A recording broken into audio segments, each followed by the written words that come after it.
Welcome back, Defenders. Today, I don't really want to get to the headlines, but we have to. And the reason why is because President-elect Trump held a press conference in which he said some pretty crazy things. Trump blames Biden for provoking Russia's war by supporting Ukraine's NATO aspirations. Unfortunately, for the next 4 years, this is just how things are going to be. The election is over. The campaign is over, but Donald Trump is never going to stop attacking Joe Biden. Joe Biden could die of a heart attack next month, and Donald Trump is going to continue attacking him every day for the next 4 years. So this claim of Biden supporting Ukraine's NATO aspirations technically is true. Here's the article from NBC News. According to Vice President Biden, U.S. supports Ukraine's NATO bid. This article is from July of 2009, when Joe Biden was vice president. He was meeting with the president of Ukraine, this is Viktor Yushchenko, who the Russians poisoned and tried to kill. And this was 15 years ago. And honestly, Joe Biden was right in 2009. If Ukraine had joined NATO right away, while Dmitry Medvedev was president, then this war would have been avoided. If Ukraine had joined NATO 15 years ago, there would have been no war. Russia just would have moved on. Now that didn't happen because in 2010, Ukraine elected Viktor Yanukovych, and Viktor Yanukovych was pro-Russian and didn't want to join NATO. So this is just a tragedy all around, but Donald Trump is going to use this headline to beat on Joe Biden and blame Joe Biden for everything. Okay. Trump understands Russia's stance on Ukraine NATO membership, rules out a meeting with Putin prior to taking office on January 20th. This is not about NATO. I made this video last month. NATO expansion is a lie. This is government Kremlin propaganda. Finland and Sweden just joined NATO, extending NATO's border with Russia by 800 kilometers. And Russia doesn't care. This is about resources, this is about control, this is about empire. If Ukraine had joined NATO, there would be no war today, and Ukraine would be prospering as a member of the EU. So let me play for you this clip in which Donald Trump says some very stupid things. So, a big part of the problem was Russia for many, many years, long before Putin said you could never have NATO involved with Ukraine. Now, they've said that. That's been written in stone. What does that mean, written in stone? Nations have the right to self-determination. If the people of Ukraine want to and vote to join NATO, Russia doesn't get a say. Russia has no say in the affairs of sovereign, independent nations. If you believe Russia does have a say, then you don't believe in the independence and sovereignty of nations. If Ukraine does not have sovereignty and the right to self-determination, then no nation in the world does. And somewhere along the line, Biden said, no, they should be able to join NATO. Well, then Russia has somebody right on their doorstep, and I could understand their feeling about that. But there were a lot of mistakes made in that negotiation. And when I heard the way that Biden was negotiating, I said, you're going to end up in a war. And it turned out to be a very bad war. And it could escalate. That war could escalate. That's the quote. I played it. Trump is going to say things that we like and approve of, and he's also going to say things that we hate and are pretty terrible. Trump does this deliberately. He says things that get some people angry, and he says things that get some people excited. This is just how he operates. But I want to remind President Trump and everyone who supports President Trump that this happened while he was president. Russia paid the Taliban to target U.S. soldiers in Afghanistan between 2016 and 2019. This was an 18-month investigation. All of the evidence is available to the public. Russian GRU intelligence agencies reportedly offered $200,000 for each U.S. soldier killed, transferring funds via Afghan couriers who operated under the cover of gemstone traders. This is the network. We have the intelligence. Vladimir Putin, while Trump was president, was paying $200,000 per U.S. soldier killed in Afghanistan. Now, is Donald Trump ever going to talk about this? Is he ever going to mention this? Probably not, but for people who support Ukraine, for people who oppose Russia, never stop mentioning this. While Trump was president, Vladimir Putin was trying to kill U.S. soldiers in Afghanistan. Never forget. What is Ukraine's reaction? Zelenskyy replies with calls for security guarantees, responding to Donald Trump's comments about understanding Russia's feelings on Ukraine's NATO bid. President Zelenskyy urged against rushing to conclusions about U.S. policy. Donald Trump was elected. He's the president. And this is the reality we have to live in. So President Zelenskyy is going to do everything he can think of to save his people, to protect his people. And if that means indulging Trump, flattering Trump, humoring Trump, Zelensky's going to do it. And I support that course of action. But Donald Trump has many issues that he's going to be focused on, thinking about, talking about. It's up to his generals, it's up to his staff to really explain to him what's actually happening and to make the policy decisions how to best help and secure Ukraine. Trump aims to end Russia-Ukraine war in 100 days, according to his envoy, retired General Kellogg. All that talk about we can end the war in 24 hours? Of course, that was never going to happen. The goalpost has been moved, and the new target for Trump now is we're going to end the war within 100 days. So here is retired General Keith Kellogg, once again appearing on Fox News. I'm going to play for you a small part of this clip. So what we'll set the conditions for the president, and then he'll eventually get to a position where he'll be talking to President Putin and also President Zelenskyy as well. And I think they're going to come to a solvable solution in the near term. And when I say by the near term, I would like to set a goal on a personal level and professional level. Mm-hmm. I would say let's set it at 100 days and move all the way back and figure a way we can do this in the near term to make sure that this solution is solid, it's sustainable, and that this war ends and so that we stop the carnage. And I think that's going to be very, very important to do. It's going to be important for our national security. It's a part of our vital national interest, and it's also good for Europe as well, and the globe as well. All right, General.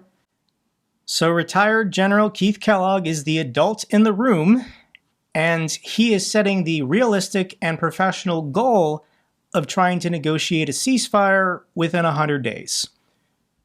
Within 100 days is much more realistic than 24 hours. And I do think Trump is trying to do this. He is trying to protect Ukraine's sovereignty. He's trying to stop the Russians from advancing or taking any more territory. But people like retired General Keith Kellogg have to live in reality. The Russians don't want peace. The Russians don't want to negotiate.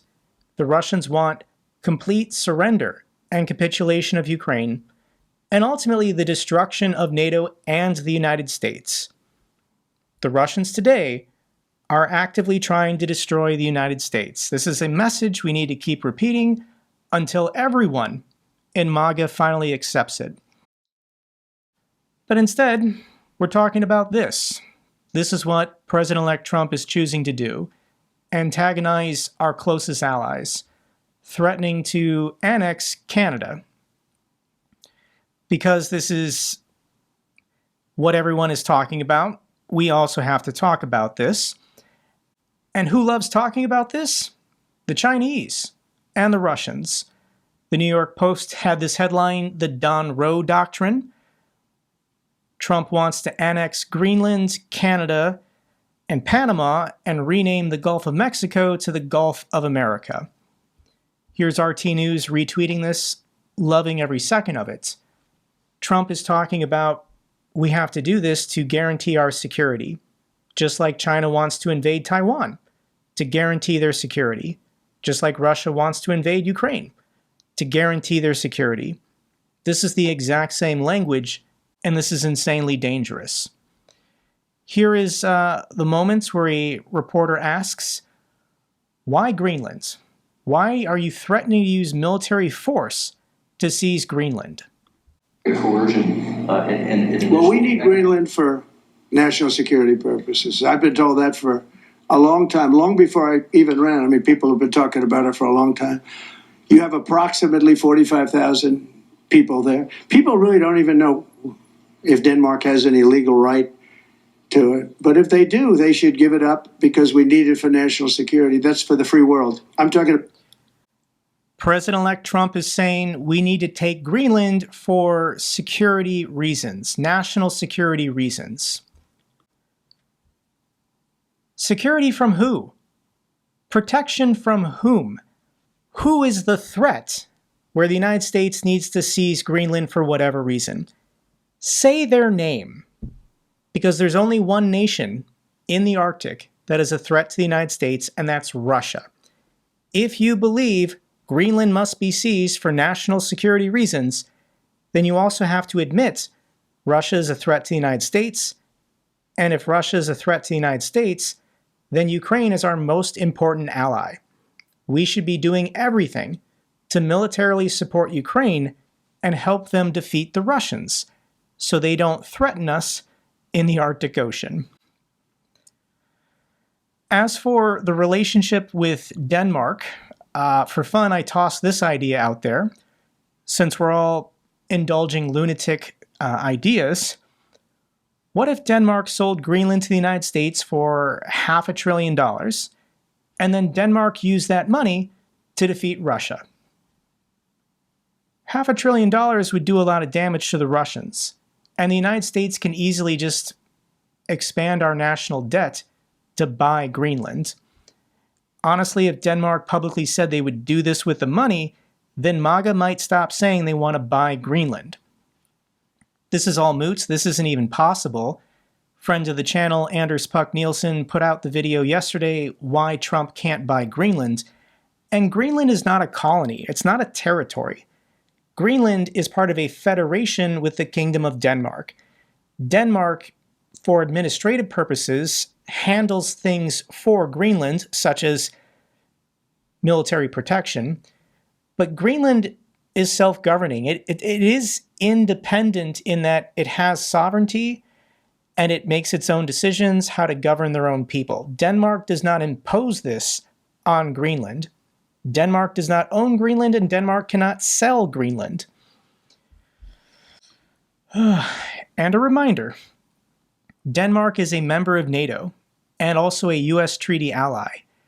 Denmark exceeds Trump's demand of spending 2% of GDP, and Denmark fought with U.S. forces in Afghanistan, losing several dozen soldiers in our war. Denmark is one of the best military allies the United States has, and this is insanely offensive to be threatening their federation with Greenland. What's happening here is big stick ideology. Big stick ideology, or big stick diplomacy, big stick philosophy, or big stick policy was a political approach by Teddy Roosevelt. Teddy Roosevelt derived this from the aphorism, "Speak softly and carry a big stick, you will go far." Trump really likes this approach, but he wants to change a small part of it. Instead of speak softly, speak loudly and carry a big stick, and you just don't care how far you get. That's basically Trump's philosophy. But let's go ahead and seriously indulge this. Greenland, I don't think Denmark can sell it, so Denmark's not getting any money. But as far as the people of Greenland, if they want to hold a referendum and allow themselves to be annexed by the United States to become a territory, they can do this, and it probably wouldn't cost that much money. If Elon Musk or Donald Trump just offered $1 million to every man, woman, and child in Greenland prior to a referendum vote on being annexed by the United States, I mean, 56,000 people times $1 million each is only at $56 billion. For the United States, that's not a lot of money. Every human being in Greenland could take that $1 million and go retire in the Bahamas. Be a pretty good life. So if money starts being tossed around prior to a free and fair independence vote, it's hard. It's hard to say no. This is unethical. But once again, big stick ideology. Trump's going to, I think, continue pursuing this. And it's hopefully up to the people of Greenland what they want to do. I will say that Greenland currently is a member of the EU, and France has already said publicly to the United States that they will militarily protect Greenland if Trump tries to use military action to force Greenland to join America. This is an insane conversation. I apologize to everyone. What is this really about? If MAGA doesn't view the Russians as a threat to the United States, and we already have military bases and early warning radar systems in Greenland, Greenland would be happy to give us more real estate in the Arctic to build more early radar stations or whatever. It's about resources. It's about untapped, potentially trillions in oil and gas, gold, uranium, zinc, copper, rare earth metals. It's also about shipping. As the Arctic Ocean thaws, there will be northwest passages for shipping. It's also about the LNG terminal, potentially, that could be built to provide LNG to Europe. There's a lot of positive reasons, and it would be economically beneficial to the United States, but this still is not an appropriate action, and we'll see. We'll see what happens, guys. I'll still be here on the channel advocating for international law and respect, human decency, kindness. There might not be a lot of that in U.S. politics the next 4 years. I apologize. But let's get back to Ukraine, and I need to highlight a story from the city of Zaporizhzhia. There are terrorist attacks by the Russians against Ukrainian civilians every day. I don't have the time to mention them all, but there was an attack on the city of Zaporizhzhia yesterday, and Zaporizhzhia is going to become crucial for these negotiations happening between the Trump administration and the Russians. Because according to the Russians, the city of Zaporizhzhia belongs to them. This is 700,000 people. This city is larger than my hometown of Milwaukee. And the Russians held a referendum in which they annexed the city, and they didn't control the city. And they're demanding they be given this city of 700,000 people before they're willing to stop attacking it, before they're willing to stop the war at all. And this is not acceptable, because if the Russians get to the administrative border of Zaporizhzhia, they're then in artillery range of the city of Dnipro. The city of Dnipro is almost 1 million people. This is what the Russians want for leverage and terror for the next time they attack Ukraine a couple years from now or whatever. So the city of Zaporizhzhia can never be surrendered, because the city of Dnipro will then be vulnerable. This is all going to come out in the negotiations. Hopefully somebody explains this to Trump at some point. But this is what the Russians think of the citizens of Zaporizhzhia. People lying without legs, thick black smoke, screaming, and no one around. Eyewitnesses describe horrors of Russia's bomb strike on civilians.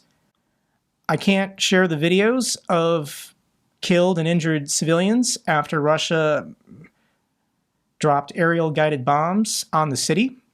I'll link these videos down below if you want to see the destruction and the carnage. And here's President Zelensky's response. Russians struck Zaporizhzhia with aerial bombs. It was a deliberate strike on the city. As of now, dozens of people are reported wounded. All are receiving the necessary assistance. Tragically, we know of 13 people killed. My condolences to the families and loved ones.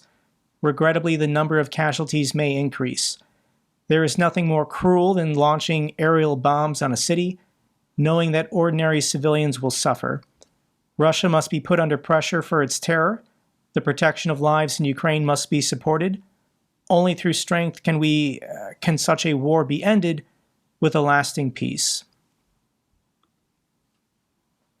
Let's get to the bad news for Russia. Engels 2 bomber base fuel supply burns after Ukrainian 32 drone night raid against Russia. Ukraine hit on Russia's Engels oil depot could disrupt fuel supplies for strategic bombers. This is a Russian air base that Russia uses to bomb civilian cities. And that is what the oil depot fire looks like. It's pretty massive. This is once again having the popcorn kernel effect, where one canister was struck and ignited. It then burns for a couple hours and then triggers the next canister next to it. I can show you where this is on the map. This is kind of north of the Volgograd region. And this is the city of Engels, and it's very significant for the Russian aviation. And this is their fuel depot that they use to fuel their planes that bomb Ukrainian cities. Ukraine got a big strike. And this is an interesting graph from the BBC. This is something I was curious about myself. Ukraine has the choice: hit a refinery or hit an oil depot. And I've always just viewed the refineries as being more valuable. It's more expensive equipment, and without Western technician or Western parts, you can really take a refinery offline for a while. But Ukraine, earlier in 2024, this strategy was basically initiated a year ago in January. Red is for attacks on refineries, blue is attacks on depots.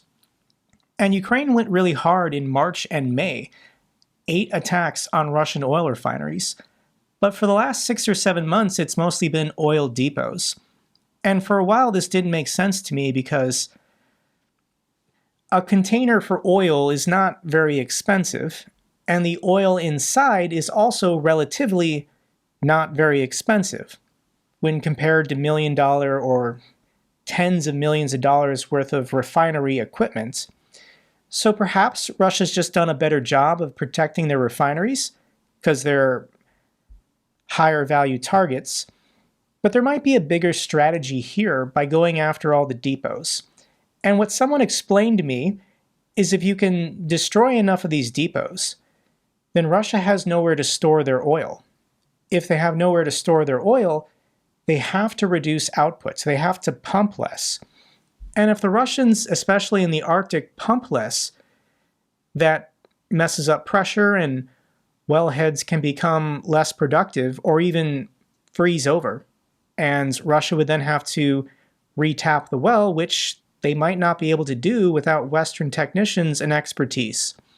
So with Ukraine focusing on depots the last 6 or 7 months, this could be a bigger strategy to just reduce Russian outputs, which hurts them financially. Ukrainian bomber drone strikes Russian Buk M1 air defense system. There's a video. If you want to see it, I'll link it down below. Any day that Ukraine gets an air defense system, that's a good day.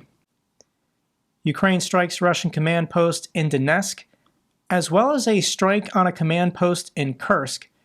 These are decapitation strikes. Anytime you can get a high-ranking officer, operations in the field might be paused for a couple days until that guy can get replaced. So anytime Ukraine has the intelligence where a command post is, they're going to try and HIMARS it. Heating failures hit Russia's Far East amid sub-zero temperatures. This is the story of this winter that I've been waiting for. Utility failures across Russia. This article is about Russia's Far East, but as far as Europe, it's so far been a very mild winter.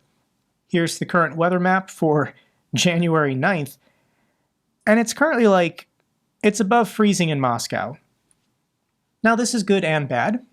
Warmer temperatures in the winter for Europe means energy prices won't go as high. Also for Ukrainian soldiers in the trenches, I'm sure they appreciate warmer weather as well. But if we want a cascade of utility failures across Russia, we need some more purple and yellow and blue hitting Moscow and St. Petersburg. Now, Russia still has like 3 or 4 months left of winter. We could get there. February is traditionally the coldest month, and it can still happen. Stay tuned. And I saw this clip, and this just highlights how depressing of a place Russia really is. The person who filmed this video is happy. They're being joyous. And this is in Dagestan. And the local residents are happy about getting new waste containers. This is just like the trash bins behind an apartment complex, but they finally got new and better ones. And the people of Dagestan are basically celebrating over something so simple and easy. But yeah, let me play this clip for you. Вот, дорогие друзья, всех приветствую. Вот новая мусорка открыта в городе Махачкале. Дети приходят как на парад здесь фотографироваться, селфи сделать. Это очень красиво. Больше других мест в Махачкале нету, как это. Открытие мусорки в центре города. Жалко, цветов нету только у детей, чтобы возложить. А так все есть здесь. И дети, и шарики, и взрослые. Поздравляю всех с открытием новой мусорки. Life in Russia is so dark and so bleak that entire families, children, pose for pictures when they get new waste bins. Jesus, Russia. How's that oil spill going? And the cleanup in the Black Sea continues. Охереть.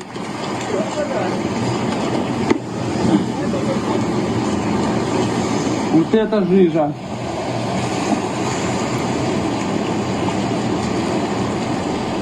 Бля, ну это мешки маленькие, походу, да? Да.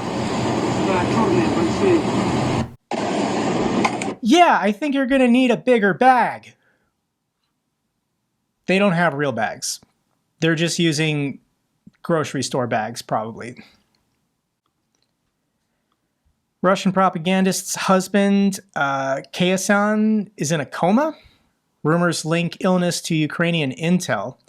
This is the husband of Russian propagandist Margarita Simonyan.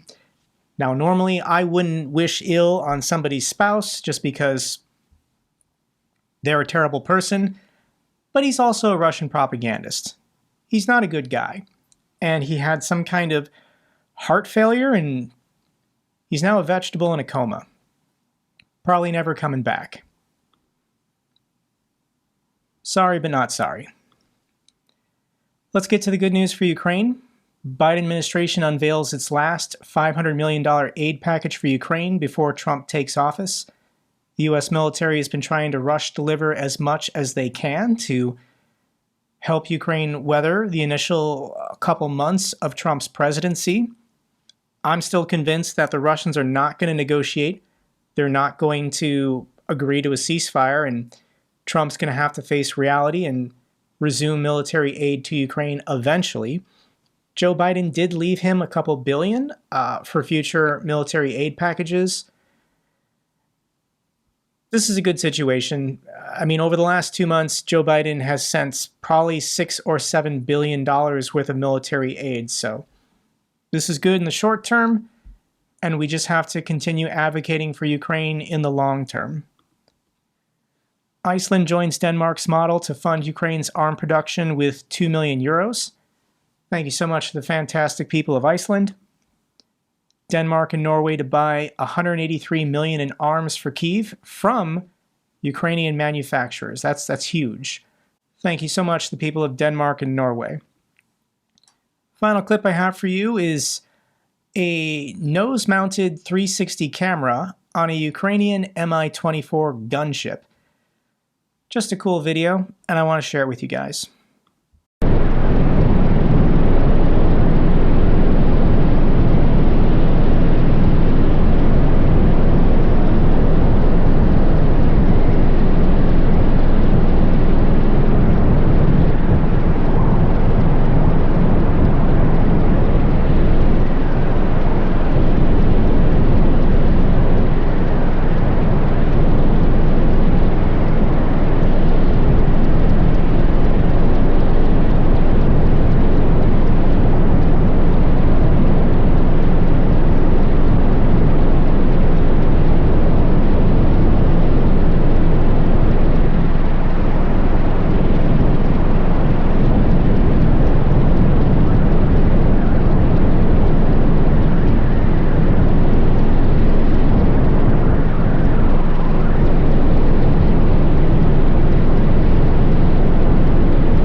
know about you guys, but I don't really trust helicopters, and if I can go the rest of my life without ever flying in a helicopter, I'd be okay with that. That's all for this update video. Glory to Ukraine, glory to the heroes. If you found this video informative, give me a thumbs up. Best way to support the channel. Comments and questions, let me know down below. I love hearing from you guys. Till the next video, keep defending the truth, keep defending democracy.